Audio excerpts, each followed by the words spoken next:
Okay, well, good morning, good afternoon, good evening, wherever you are in the world. We are live here on Co-working Live with Red Worldwide, and we are still adjusting things with our new setup. So, for those of you who are on the line, I know that we don't have all of the bells and whistles that we had the other day, but we are going to make it work. So, just hang in here with us. I promise you, it's coming soon that we will be able to have all of our setup working the way it's supposed to. And once we do, you guys will be able to experience, everything that we have been, setting up for our podcast audience, as well as our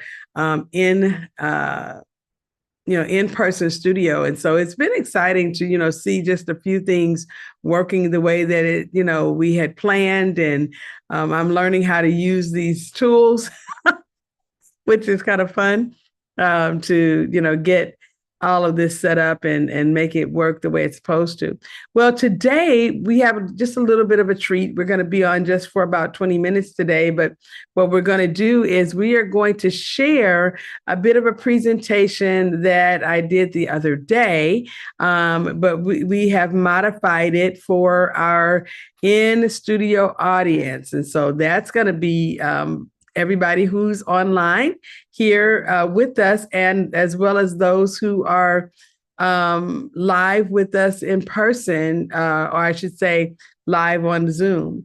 And so it's exciting to have that opportunity to share, just some of what it is that we do from time to time with each person that is here, because what we've come to understand is that sometimes when we share things the very first time, we're not able to really make it stick, or we just don't have enough time to have people ask the questions that they might would have asked, once they were, finished watching the entire presentation, or sometimes, they need a refresher. And so by having moments like this where we can, absolutely share with you, and then allow you to hear it again, and to come back and look at it and say, okay, from this perspective, how does it work? Or in my situation, how does it work? So we're talking about fortifying your future with trust and wealth strategies today.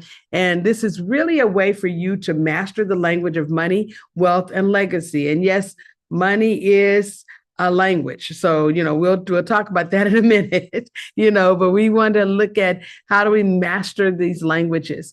I want to start by, really talking about a lot of us, when we are just learning about these concepts, we come into the situation and we see it as being really complex, something that's really a challenge. It looks like what we're looking at this board right now, for people that don't really understand what he's doing or what he's looking at, all the data that's there in front of him. It seems daunting, and so we want you to understand that financial fluency is a life skill. It really is. It's something that everyone can learn.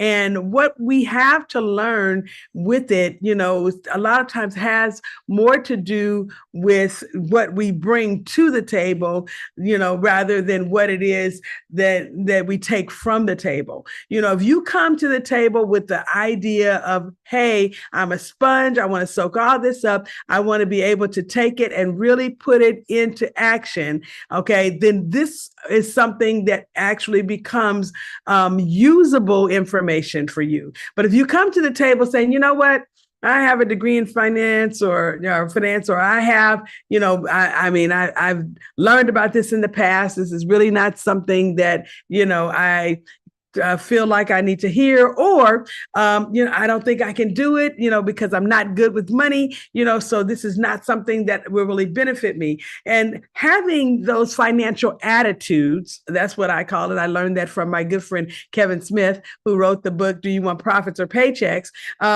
These financial attitudes really do impact, our ability to learn how to use our finance education in a way that benefits us. So I need you to back up a minute and think about this as a language, and you're becoming more fluent in it so that you can live life in a manner that is on, your terms, okay? Terms that are going to benefit your family, and not just the family now, but the legacy, the family that's coming in the future, maybe your children or your children's children. So let's take a look at some of these things. Money is a language. It is an expression of value. It has the ability to talk to markets. It has the ability to talk to systems. It has the ability to talk to the grocery store. It can talk, if you are in a situation where you are using credit cards, money talks to, through those cards, it can speak to every level of commerce where those cards are being used. If you're using cash, that money can speak to every place that will receive cash from you. If you're using digital currency, your digital currency can speak to every place where these particular types of interactions with digital currency exist. I need you to understand that money itself is, whereas many people look at it as a tangible thing, but I need you to really understand that it has the ability to speak, and it is an expression of value. It expresses a certain amount of value. So think about it. When you go to the grocery store, you take $500. You're not able to buy $5,000 worth of groceries with $500. You've heard me say that before if you've been on this channel. You can only buy $500 worth of the groceries because the exchange in that particular case is dollar for dollar, okay? The worth of whatever you're purchasing, it can be purchased with the dollar. However, there are other expressions of value that can be utilized to expand the capacity of the value.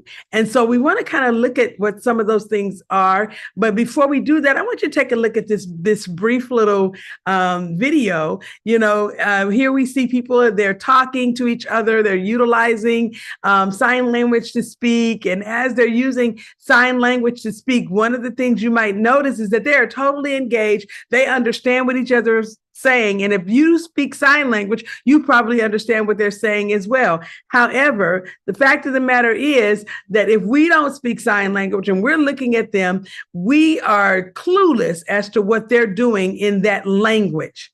A lot of people have that same issue with money. They see other people speaking the language of money. They're able to communicate in different markets and do different things and move and shake. But unfortunately, because we don't speak the language of money well, we're not able to participate in the language and in that particular wealth system.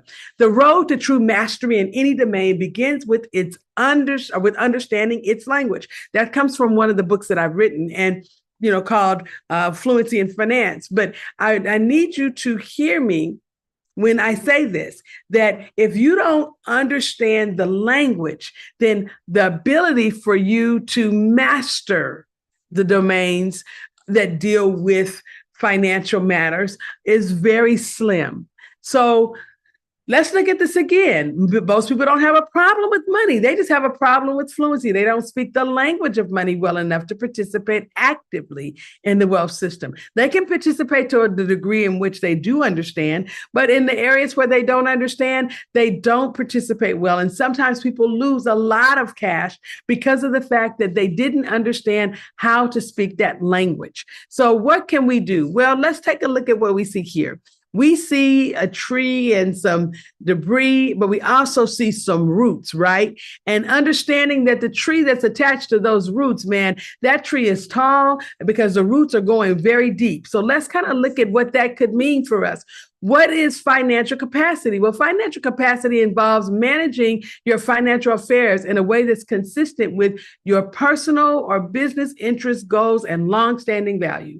You know, when you're looking at something like those roots, you're thinking about the capacity for that tree to grow is based on the fact that those roots can go very deep. And so when you have these types of views, you know, and you're seeing it from this kind of perspective, you can really understand that your capacity could be a lot larger based on how deeply rooted the understanding is in making sure that you are managing your monies, managing your financial affairs according to your personal business interests, your goals, and your longstanding value. Some of us manage our monies like this. I remember my daughters would come to me when they were in high school, and it's like, oh, Mom, drill team's going to need $1,500. And so I'd have to go manage, right? Because I hadn't necessarily set myself up in such a way that I had access or reserves to handle that particular type of thing. And that wasn't a part of my personal or business interests or goals. I mean, at that time, I knew that they were in drill team, but it was really not something that I had sat down and added to the perspective of what I wanted to do with my money. And so my financial capacity was sorely affected by my circumstances and things that were going on around me. And very little of it was affected by what it is that I wanted to do over the long haul. So I want you to be thinking about, you know, these concepts of becoming fluent, because while money is the most sought after expression of value, often it is not the only one. And the key to being fluent in the use of money is understanding the other stores of value. And you have to get to a place where you're able to see these things from this kind of perspective. You've got revocable trust and irrevocable trust, investments, intellectual property, jewels, arts, antiquities, life insurance contracts and annuities. We've got real estate. We have privately held companies, you know, and we have all of these things, digital currency. All of these things are other expressions of value. These are ways that you could actually convert your cash money to one of these particular types of structures. And in doing so, if you can translate it to these other languages, you can actually unlock the capacity of your cash. You can unlock wealth very easily by just transferring or translating or converting your cash to one of these other mechanisms or one of these other expressions of value. So let's talk about what that could look like. Well, I could take, you know, the same $500 that I was going to the grocery store with to buy $500 worth of groceries and put it in some real estate. And in doing so, you know, I could actually walk into equity. And now I have increased the capacity of the cash because it unlocked for me the ability to use the equity in a property. I could take some of that $500 and go and create an LLC that has the ability to use some of my intellectual property to create an opportunity, just like, you know, Facebook, Instagram, and Twitter, and some of these other things that are out there, TikTok. And in doing so, I could, by just using some of that $500, create an opportunity that could lead to the wealth of a lifetime for my family. Okay. I could, you know, use some of that money and buy an antique okay, or, some sort of art piece that even though I might get it at a very low price, over time, it appreciates. And now it's unlocked capacity within the cash that I used to purchase it. And it can give me back more than I gave it when I purchased it, right? So all of these things, investments, life insurance, same thing. I can buy life insurance policy, put $500 into the policy, and then continue to do that and unlock the ability for me to gain access to the cash value of the policy if it is a permanent policy, or some other type of policy that has the same kind of options, like an annuity. Okay. So I'm wanting you to think about, these things from the standpoint of how can I increase the capacity of what it is that I have by translating it or converting it to another expression of value.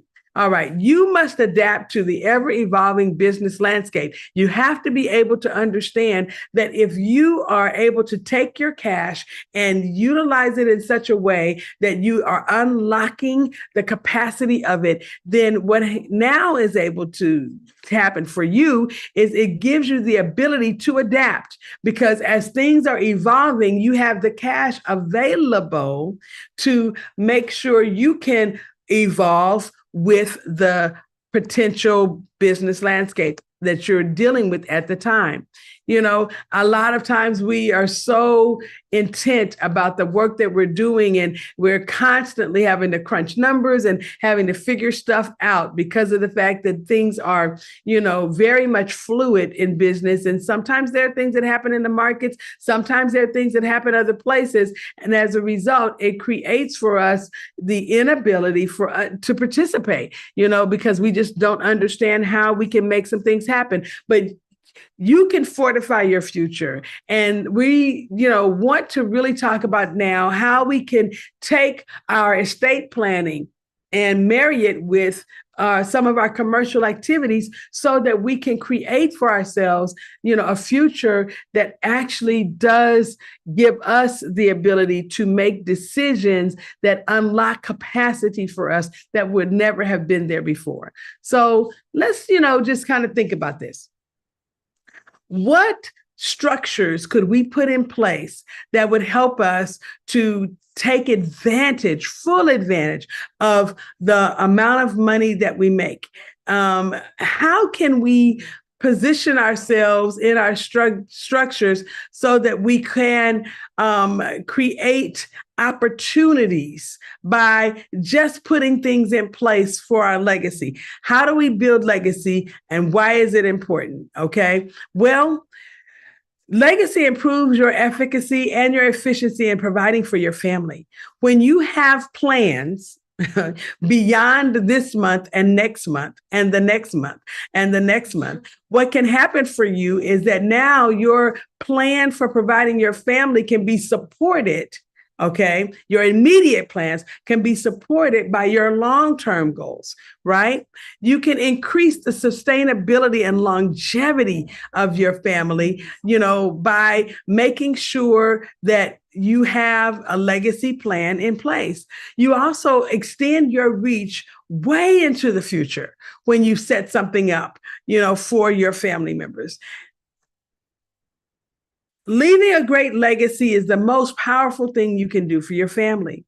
And when you are able to leave a legacy, it creates for you the ability for people and for you to have peace of mind, okay? Because you don't have to think about the people in your family having to, be in a position where they can live, in the midst of some, world event or, some crisis like, a tsunami or an earthquake that, takes out a whole city or, some of these whole life kinds of issues like what has happened in Haiti and some of these other places. In the United States, we're most often affected by issues like the pandemic, but we also have issues in different places, hurricanes, tornadoes, and all kinds of things.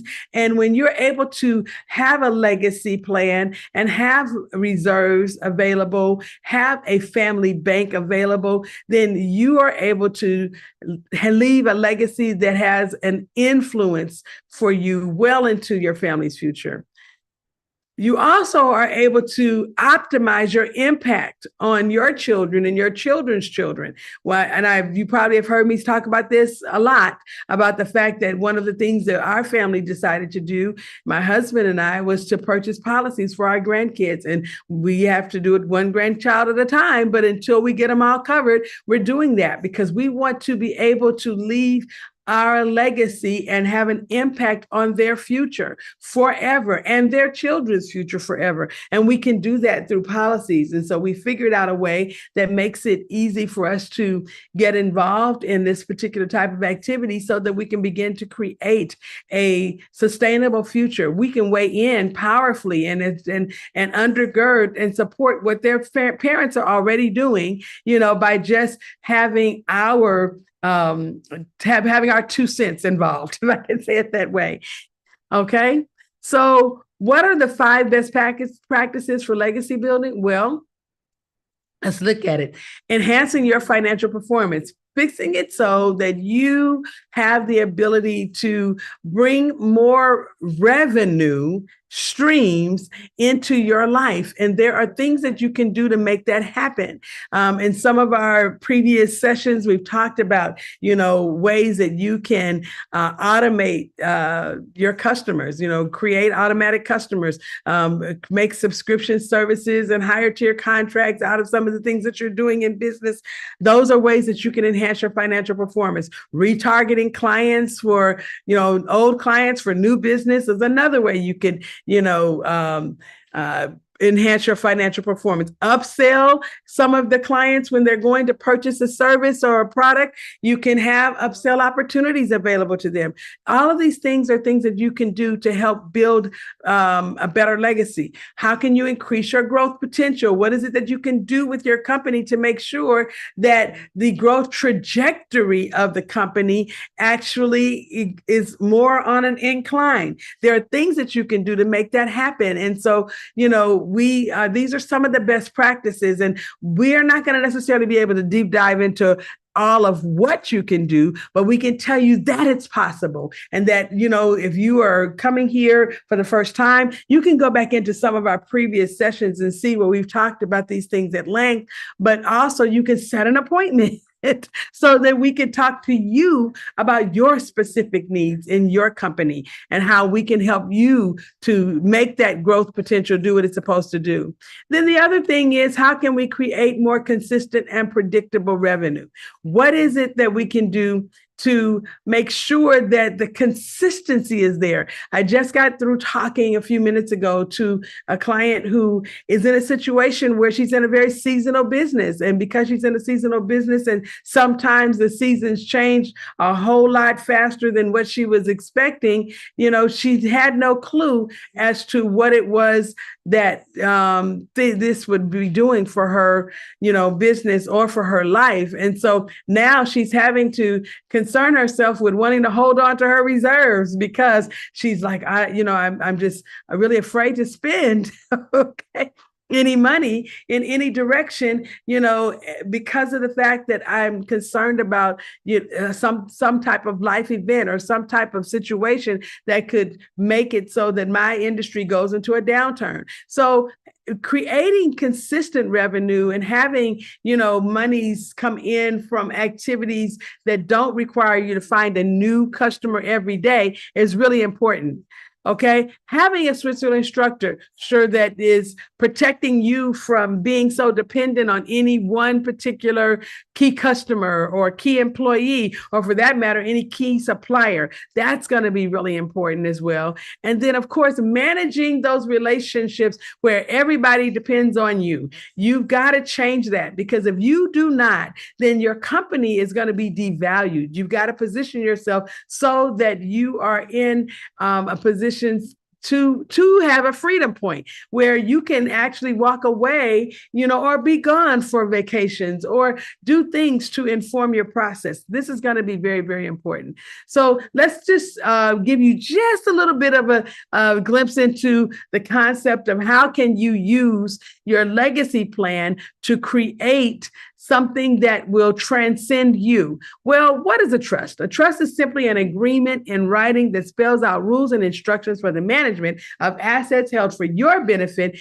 and or the benefit of others. You can think of it as a special place where your houses, money, and other assets are held. And as a result, their ownership changes and thereby allows you to have certain advantages in the context of wealth planning or wealth preservation and estate planning. And so when we're looking at the concept of a trust, I've shown this diagram a few times. We see these four guys, Darren, Chuck, Brad, and Alex, and they're here, in the situation where they own this company together, and they actually have the ability to,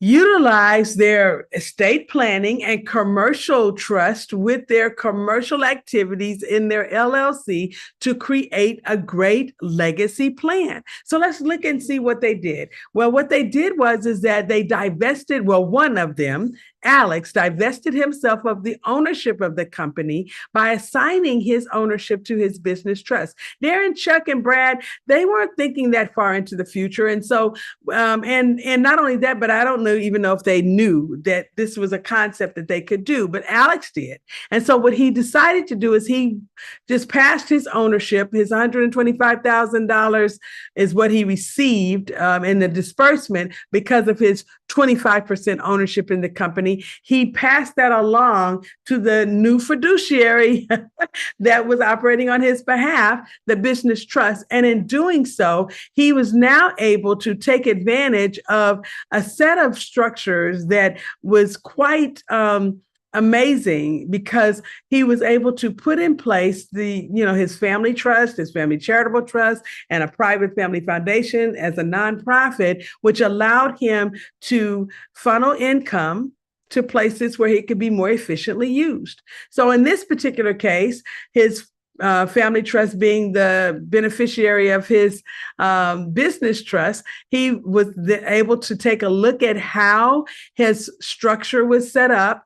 And after he paid expenses, paid himself back for the expenses that he had for the company, he had $100,000 left in a disbursement that came from the LLC, and he distributed that money to the beneficiary, which is the family trust. And in doing so, of course, he had to document that in his taxes and otherwise make sure that it was available, on the right documents to see what happened. But he also passed along with the cash, the tax liability, by distributing all the income to his family trust. And once that happens, now he's able to efficiently use the funds to take care of the management of the family's assets and the distribution, of the wealth that would be needed to go to specific beneficiaries. And in this case, he decided to buy policies. And once he bought policies for his beneficiaries, he had some funds left over. And so he chose to make a donation into his family's charitable trust. And this being a charitable remainder trust, it was able to create a tax-free income stream for the donor, as well as, a guaranteed 10% cash infusion to his private family foundation, where they were doing wonderful structured activities that were goodwill, because it was a tax exempt entity that was providing services of, some sort of goodwill activity, whether it be, scholarships to students who were in need, or buying air conditioning systems for the elderly in places where it is very hot. I don't know what his family's activity was, but it was an exempt purpose. And so because of that, he's donating this 10% to the family foundation, which could be given to them at his end stage of life once he's passed away,